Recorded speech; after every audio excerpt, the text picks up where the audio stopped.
the first time on television, Richard Pryor. I'm from an average type family, 11 kids. No mother and father, just kids. Richard was brutally honest. I know I'm hard to get along with. I know that because I might wake up in the morning and go, hey, wake up. What was that you said last February? He changed the way people thought about blacks, whites, themselves. They call it an epidemic now. That means white folks are doing it. His life challenged the status quo. His comedy challenged the status quo. You can't even talk like that now. You ever notice how nice white people get when there's a bunch of around? Right, they get outside, they talk to everybody, right? They say, hi, how you doing? I don't know you, but here's my wife, hello! And he was representing a group of people, an era, a struggle, a time. I just loved him immediately and immensely. Before there was YouTube, before there was digital, before any of that, there was Richard Pryor. We went, wow. And then like a comet, it flamed out.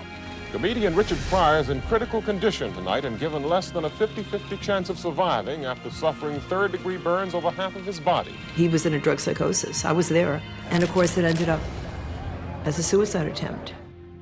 I woke up in an ambulance, right?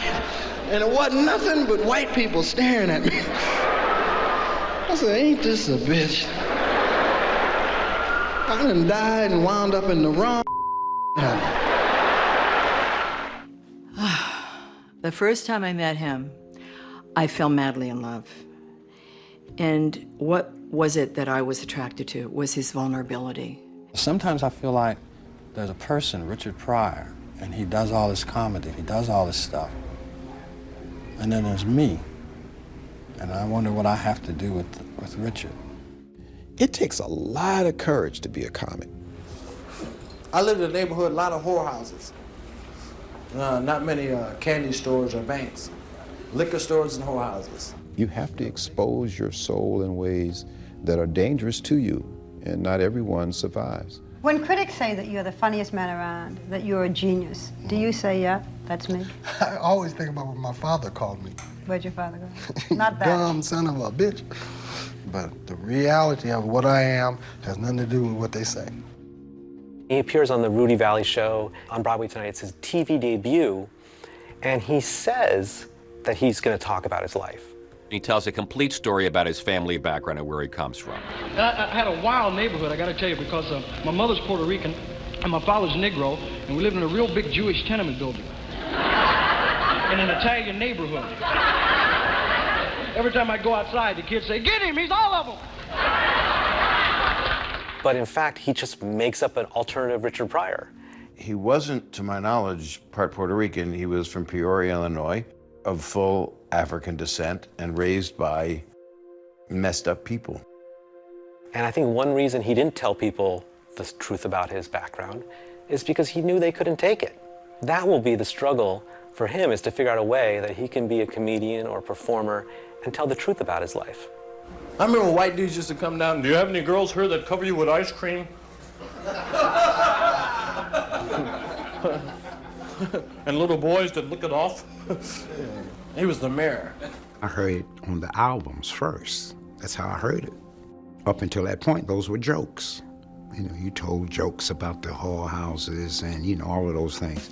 Until I went to Peoria and actually seen it. And you go, oh, it's real.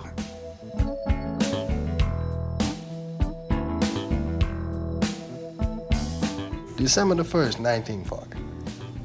I was born Richard Franklin Lennox Thomas Pryor III. I got names from pimps and gangsters and all that. Buck Carter's son. I come from a rough stock. If hell had a zip code in 1940s America, it would have been Peoria, Illinois. Every vice known to man was commonplace there. And the reason this is important is because this is how his grandmother creates her livelihood. Is it true that your grandmother ran a house of prostitution? Several.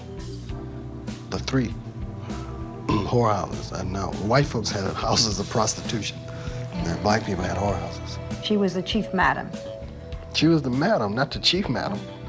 Okay, she was the madam. There was no others. My grandmother was tough. Those were called family businesses back in those days. Whorehouses that were being run by families, and Richard was just one of them. And that was in the days when the women used to peck on the window with quarters for people, customers. Hello, hey sweetie baby. They'd be talking through the window. Nobody can hear them out in the streets. He grows up as the child of a prostitute, a father who's a pimp. There's criminality all throughout his life. I mean, that was a brothel where he watched white men come and knock on the door. Hello, is your mother home? On one of his albums, he said the lips that kissed him goodnight had just performed oral sex on somebody. I could have been prejudiced. I could have been prejudiced. I could have been, man, but I meant nice white man. Just coming, hello, little boy, is your mother home? I like a... If you had to just straight tell someone what your childhood was like, describe it for me. It was hell because I had nobody to talk to. I was a child, right? And I grew up seeing my mother go in the rooms with men and my aunties go in the room with men. You understand? When I peek through the keyholes, I peek over the transit, but I never understood it to this day. And it messed me up. Richard found out where a lot of the rage and pain came from. And it was Peoria. To not totally decay and be full of hatred with those experiences and to turn it into comedy, there's just a genius there. There's a genius inside the little motor control that you see in cartoons where there's a whole crew inside a person's brain. Through the force of his imagination, the force of his will, he makes a world for himself. Who is Charlie Egger? Charlie Eggy. Charlie Eggy. That's my magic friend. I made him up, and we used to play together. See, I'm the secret prince. My mother is Queen U, and my father's King Who. And my father lived on a lily pad with a frog named Jippity Doo. And so that's what you get when you're the secret prince. You have to be magic, and you put magic dust on people. Do you put magic dust on people? Yes, ma'am. Are you magic? I'm magic. I'm magic. Who believed in you? Who cared about you? Richard Franklin, Lennox Thomas Pryor III. You. And magic dust. I was in the front yard, you know, and all the family was sitting on the porch. And there was some dog poo-poo in the yard. And I slipped and fell in it. Big scream. And they started laughing, so I got up and fell in it again. First rule of comedy.